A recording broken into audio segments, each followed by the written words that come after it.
What's going on, guys? My name is Matt Omega and welcome back to Let's Play Submachine 4. In the last episode, we started just hopping around these all kinds of different places trying to do stuff. But not too sure what the end goal is just yet, but we can explore, we can solve puzzles, we can do things. Yeah, it's about as... It's about as vague as things can get, and I can't really explain it too much better, to be completely honest with you. Anyway, in this episode, now that we are done here in the basement section, we're going to go to the Lighthouse digouts. Coordinates 462. I went over. There we go. Let's go! Huh. This music sounds familiar. Well, then again, it did say Lighthouse digouts, didn't it? Anyway, let's look around for stuff. First and foremost, secret. Got a turbine in there. It's nice. Another note. Did you notice that you have never found any signs of human presence in the submachines? No matter which ones. But there are at least 4 teams wandering around the vast net of the submachine. And there are probably other people too, locked in their own locations. What are the odds of never finding anyone out here? But on the other hand, what are the odds of finding alien life forms in the universe? You know, as someone who's played the entire series, I can interpret this in a certain way. You know, with how that there are at least 4 teams wandering around the submachine, but there's no signs of human presence anywhere, no matter where you look. That's something I'll bring up in a later game, but for now, we'll just let that be concerning in its own right. And there's nothing else for us here. Awesome. Anyway, let's keep moving on. Tomb Trap 770. Alrighty. 70.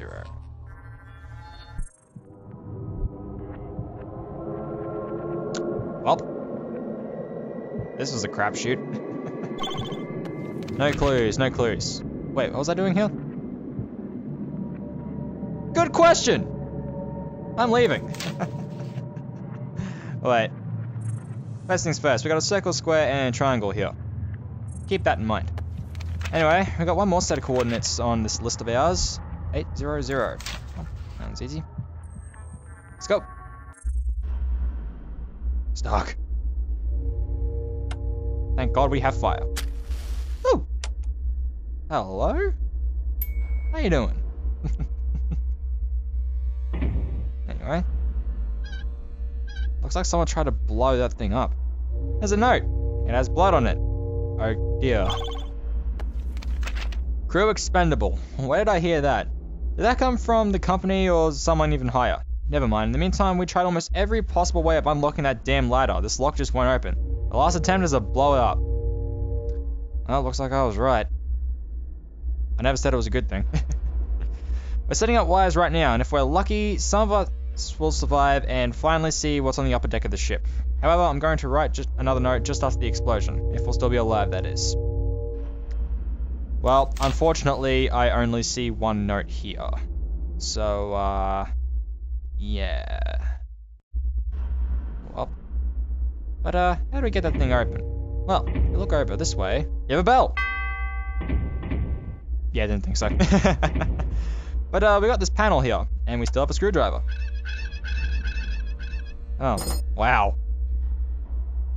The icon of the screwdriver could unscrew both those at the same time just because of how big it is. That's fantastic. Okay, another secret here. And let's use this knife to cut these wires. It was that simple. These guys died over something this simple. I don't know whether to be sad or to think that they are complete and total idiots. Let's just go with the first one. I won't be as insensitive that way. This button does nothing.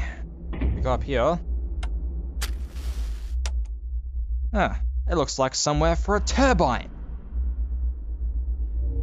And we've seen one of those. Okay. Got this secret here. Now, the secret we picked up here, I believe, is placed a bit differently.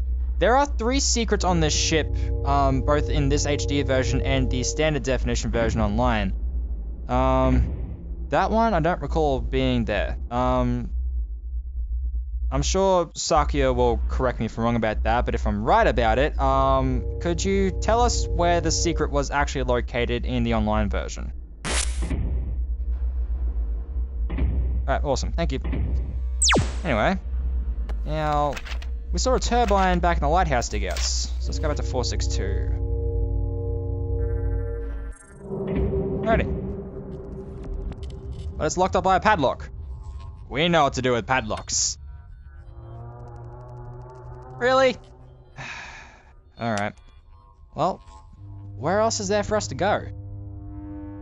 If you recall, one of these notes said that one of the teams found another code just by blind jumping.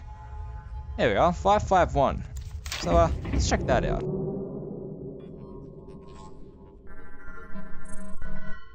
Alrighty. We look like we're in the exact same place. If you thought that as well, then you're not far off the mark. First of all, secret here. We're literally on the other side of the wall. Stopping that water flow should let us get to that turbine. Anyway, we've got a note here, and it's kind of purple. I'm stuck, please help. I got all the way to the portal room in the lab, then the coil in the ancient section, but I don't know what to do next. So people are leaving notes here behind me. So, if anyone can help me, I'm so confused. Every time I wander around, some item I have to worry around, some machine's looking where to put it. I'm so tired right now, please help! Sunshine Bunny Girl 17. Now, this, I think, was a user. Maybe on the Pastel forums, when this game was more closely associated with Pastel. Yeah, that user made it in as a joke. Good job, mate. Good job. But anyway, we now knock this off. Yeah, take that turbine for ourselves. So, back to the ship then. That was 800, yep. Back to the ship. Chuck that in there. And now that we've done that, this button will actually work. I don't know why a turbine correlates with a button, but why the hell not? Oh, another note. If you've looked hard enough and if you are feeling lucky, you can always try this location, 728. So there's another one for us. Okay. Use this chest key. And we get a golden arm. Cool. Anyway. Now, before we do anything else, I want to go back to the lab real quick. That's not the lab. Because, and we could have come back to do this any time, but I guess I'll do it now because we're kind of in cleanup mode. This thing here. We bring back the charged coil. We can chuck that in there. Spin that, and we get a secret. Yay. Alright. And now to immediately leave again. But I want to go back to the tomb trap real quick because you remember that we have these shafts on the wall. That is actually another code. So we got 043 to kind of go with the, well, not the number of sides because the circle technically has one side. The number of corners, I guess. I guess you'd kind of more so correlate a circle with 0 anyway, but anyway, 043. That's our next set of coordinates. And we're in another tomb. And oh. And we got a secret up in this corner up here. And the online version, I believe, is down in this corner. But, still here. Anyway. Need water. Must find water. Not much. 1 drop should be enough. Just 1 drop of water. All I see is sand. 32 chambers filled with sand, as I remember. There's a number again, 32. Are we keeping that number in mind? Yeah, that 32? 32 is a very important number. Serious. I'm not kidding here. 32 is actually a very important number. I have no fucking clue why, but 32. Write down the coordinates, he said. I wish I had done that. I just need water. Just a drop. Okay. Ring that bell. this is why I brought this tester with water with me. That's why I filled it up earlier. This is pretty much what prompts you to do this in the first place, to even think of it, but I just wanted to get it over and done with quickly then, so we can do this. A bit of forward planning. Not that a first-time player would actually know to do that, but hey, that's what you got me for. Anyway, we also have a golden scepter. Awesome. Alright. So, 19 secrets. There's 2 more left somewhere. And I want to save this room until after we've found 1 more. Why do I say 1 more? Yeah, I'm really bad at playing this out. I'm going to be finishing the game now. But Matt, I hear you say, what about the other 2 secrets? Don't worry, I'll get to them. Anyway, we've finally come back to the ancient section. Plug in that coil. Turn on that light. And we have 1 more set of coordinates. 4, 5, 2.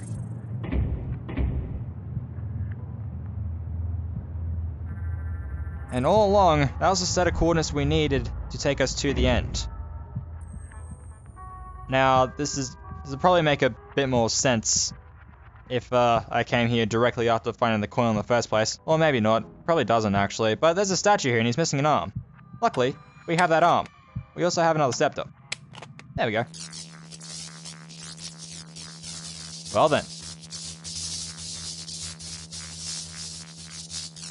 Congratulations. Oh, thank you. I feel like I did a good job here. You have passed all tests flawlessly. Tests? The application was considered positive. Application? You can start working at the lab tomorrow. That's what this is about? This was a job interview? Well, not really.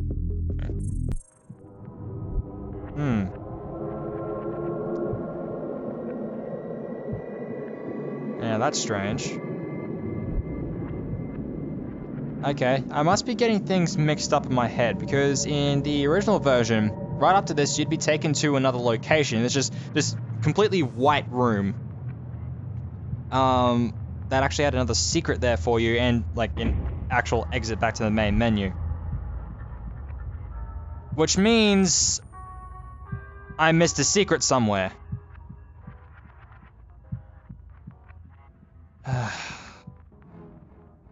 Where did I miss a secret?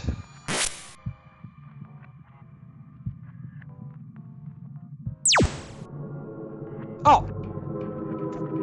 Fuck, I'm an idiot. We need to go back to the Lighthouse digouts. Because now that we rung all 4 bells, this opens up for us. So I didn't have to go to the end already. I could have just done this before. You know, I played the original version of the game online, like in practice for this, because I knew there was something a bit different. So I got things mixed up in my memory.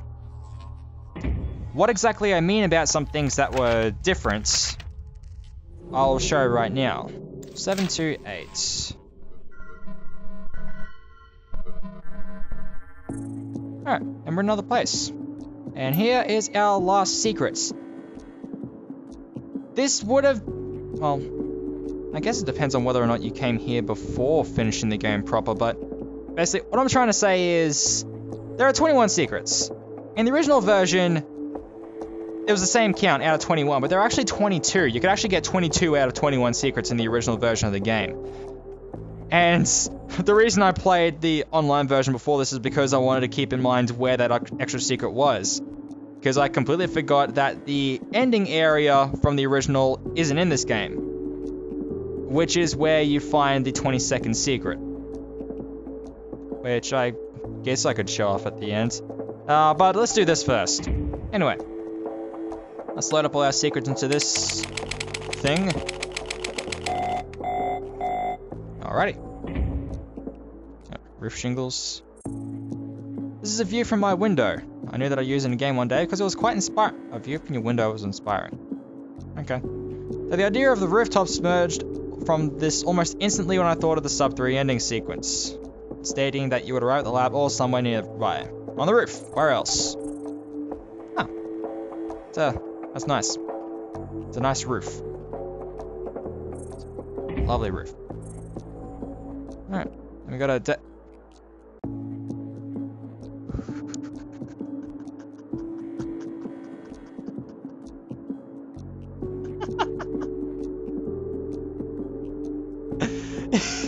He has an Aperture Laboratories coffee mug. Someone's a Portal fan. Anyway, that's Matu Skutnik's desk. This is my workplace. It's nice to have a lot of space on your desk, which is large enough for 2 computers and all that junk from watercolor painting. In case you don't know, I create graphic novels, mostly in watercolor technique. That's something I haven't talked about, is some other stuff about Matu Skutnik himself. He creates graphic novels in his time as well. He creates Flash games and graphic novels. He's actually created a few series of Flash games, all of which are pretty damn good. Another one that's really good is called Covert Front, which some people may have heard of. But I'll get more into that if I feel the need to bring it up later. Besides that, there's plenty of room for other useless stuff that magically appears on the desk right after I finish cleaning it up. Yeah, that's about right. It's a cat! Is this the elusive Einstein? A trans-dimensional magical black cat known as Einstein since Submachine 2, The Lighthouse. Well, maybe not exactly, but still a good inspiration. How did you... Because cats are trans-dimensional. Awesome. Ah, so pipe working stuff. Isn't that just beautiful? You're seeing something I'm not, buddy. I live nearby a shipyard and have the chance to go in there from time to time, and the place is huge and deserted and full of such machines, old pipes, valves, etc. Yeah, valve, get it? Because he has a Portal coffee mug. There was no reason for me to make that correlation whatsoever. I'm sorry, I've just wasted your time. Maybe I should go there with my camera and make like 1,500 photos and compile them into one huge game. No, wait, someone did it already. Ever played 99 Rooms? Nope. Moving on. Alright, and finally, a typewriter. It's my typewriter. Maybe not quite like that one in Submachine 2, but it was the main inspiration for putting an old typewriter into the game. I really can't speak today, god damn it. As you can see, a lot of things that appear within submachines can be found in real life somewhere around me. Unless it's a trans-dimensional portal that teleports you between different sections of the submachine world. Oh! And yeah, so, that does it.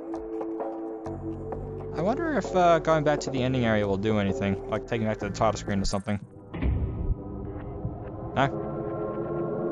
Well, I guess it's a better screen to end on than just the title screen again, I suppose. But yeah, that was Submachine for the lab. Completely disregarding my complete memory screw up at the end, but at this point, are you that surprised?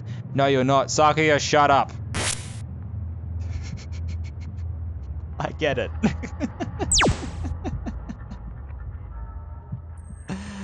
But anyway. So, apparently we can start working at the lab. And, maybe the next game we'll get our first assignments. But we'll have to wait until I start playing Submachine 5, The Roots, which is coming right up next, so stick around for that. But, as always, guys, thank you all so much for watching. Until next time, guys, my name is Matt Omega, and I'll see you guys later.